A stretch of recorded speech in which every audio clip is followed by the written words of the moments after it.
Muy bien, en el curso de Educación para la Salud vamos a tratar lo que viene a ser las enfermedades emergentes y reemergentes.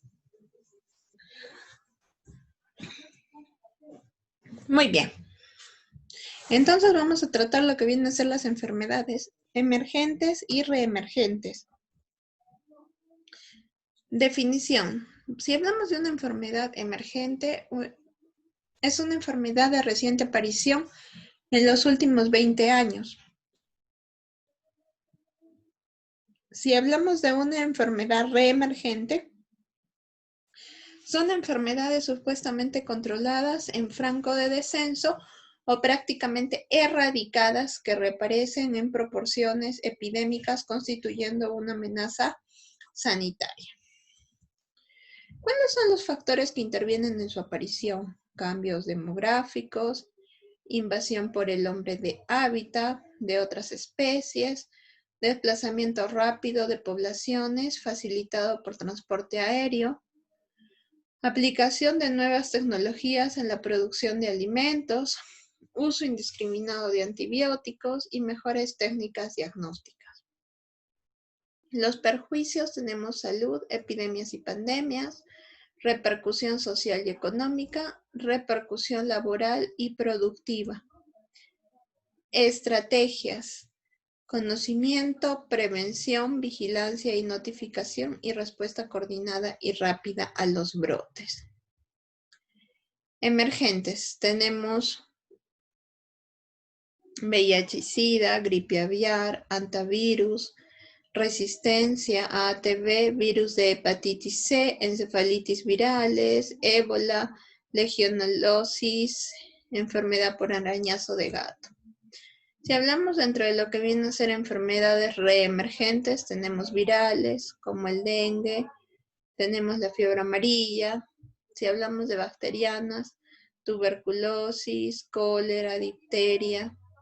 Si hablamos de parasitarias, malaria, toxoplasmosis, las criptosporidiosis, isosporiasis. Micóticas, tenemos neumocitosis, candidiasis, criptocosis y histoplasmosis. Emergentes y reemergentes, ¿no? Si hablamos lógicamente del VIH-Sida, infecciones oportunistas relacionadas al SIDA, tuberculosis, también tenemos resistencia a ATV, Staphylococcus aureus, meticilin, resistente con perfil comunitario, zoonosis, tenemos hantavirus, brucelosis y leptospirosis. Si hablamos de la antivirosis, zoonosis de distribución mundial, producida por distintos serotipos virales que poseen reservorios específicos en varias especies de roedores. Si hablamos lógicamente de antivirosis, virus lógicamente de la Flia Bunjaviridae, varios serotipos, distribución mundial, vector, bueno, los roedores, ¿no? Si hablamos de la antivirosis. Emergente, bueno, en 1993 en Estados Unidos, por ejemplo, dio un síndrome pulmonar por antivirus. 1995, primeros casos en Chile, Paraguay, Argentina, y en 1997, primeros casos en el Uruguay. Si seguimos con la antivirosis, vía de adquisición inhalatoria, factores favorecedores, inundaciones, cambios en el ecosistema y también la migración de roedores. Dos formas clínicas de presentación, ¿no? Tenemos la fiebre hemorrágica con síndrome renal y también tenemos el síndrome pulmonar por antivirus. Si hablamos de lo que es la fisiopatología y patogenia, vamos a ver lógicamente la inhalación. Lógicamente, también tenemos agresiones virales en el pulmón o agentes virales en el pulmón, agresión endotelial, reclutamiento de células inflamatorias, alteraciones del endotelio vascular. También vamos a ver el síndrome respiratorio agudo, hipotensión y shock. Si hablamos rápidamente del síndrome pulmonar por hantavirus. El cuadro clínico, lógicamente, va a presentar periodo de incubación de unas 6 semanas, periodo prodrómico, que va a presentar fiebre, cefalea, mialgias de 3 a 5 días, va a presentar fase pulmonar tos, va a presentar también infiltrados bilaterales, plaquetopenia y hipotensión. Muy bien, si hablamos rápidamente también del síndrome pulmonar por hantavirus serológico, vamos a ver lógicamente por la inmunoglobulina M, vamos a ver detectables al segundo día, persisten de 1 a 6 meses, inmunoglobulina G detectables a la semana, persisten años o de por vida, ¿no? Y PCR.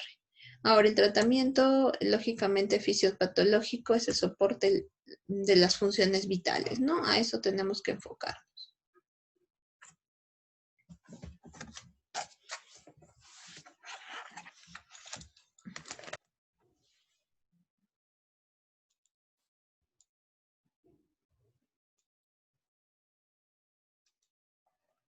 Muy bien. Ahora, si hablamos del hantavirus profilaxis, ¿no? Evitar el contacto con excretas de roedores, ¿no?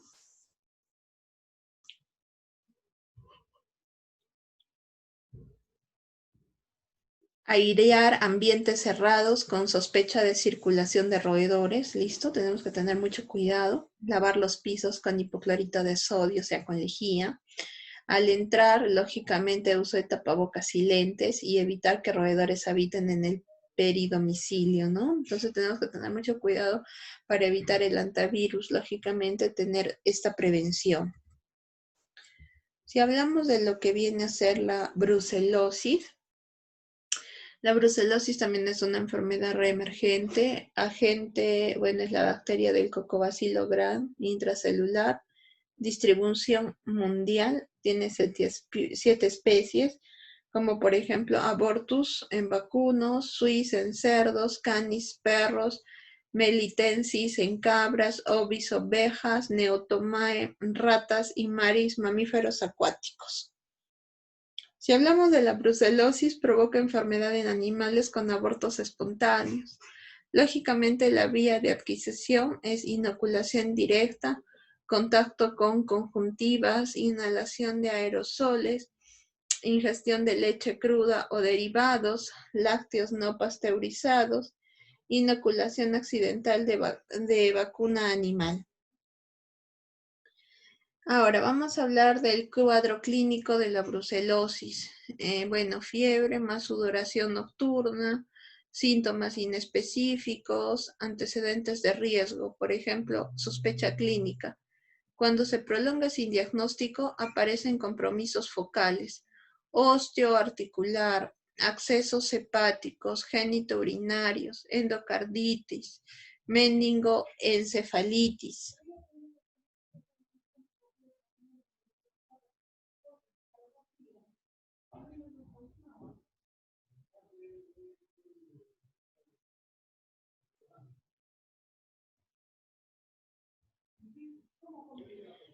Entonces vamos a hablar del diagnóstico de la brucelosis. Va a ser, bueno, serológico generalmente con una seroconversión en muestras pareadas.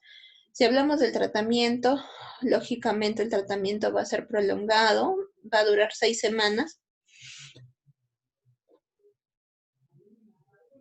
Y vamos a ver la asociación de 2 ATV, de 2 antibióticos, que es la doxiciclina más la rifampicina y la doxiciclina más la streptomicina, ¿no? De los antibióticos.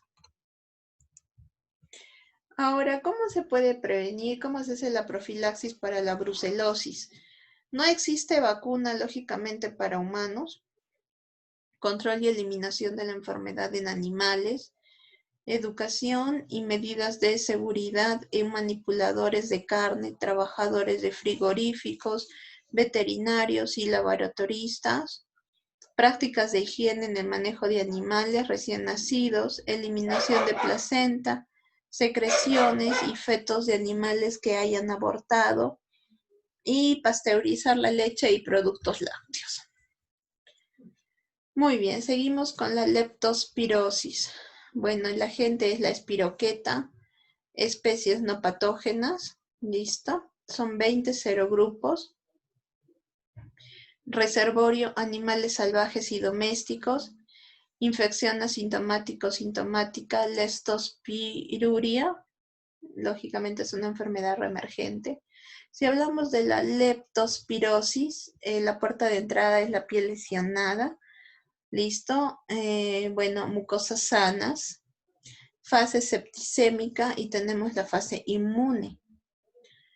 Periodo de incubación de 1 a 3 semanas. Fase septicémica de 4 a 7 días.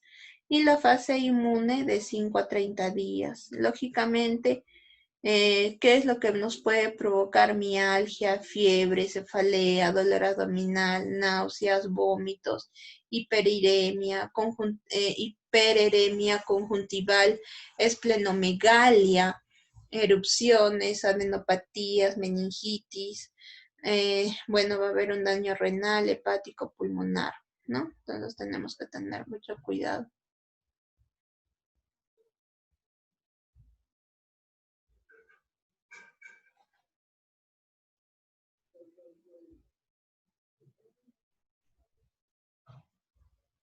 Si hablamos de la leptospirosis, el diagnóstico, lógicamente, sospecha, cuadro clínico compatible más noción epidemiológica. Confirmación serológica, inmunoglobulina G desde el 6º día. Y el tratamiento, lógicamente, va a ser con antibióticos, beneficio discutible, y precozmente penicilina o doxiciclina. Si hablamos de la leptospirosis profilaxis, vamos a hablar de la prevención, de la educación, control de roedores, segregar animales domésticos infectados, identificación de aguas y suelos contaminados, vacunación de animales domésticos y de granja. Muy bien, ahora vamos a hablar del dengue. Muy bien, virus de la Flia flaviviridae, con 4 tipos. Distribución mundial en áreas tropicales y subtropicales. Y como sabemos todos, es el vector es el Aedes aegypti. En Uruguay, en 1958, erradicación del vector, y en 1997, reinfestación. ¿No? Es una enfermedad reemergente en América, ha vuelto a aparecer. Bueno, la primera infección, bueno, da a conocer el dengue clásico. La segunda infección, respuesta amplia, lógicamente, activación de T memoria, activación C, por ejemplo, las citoquinas, y luego, por último, termina el dengue hemorrágico febril, ¿no?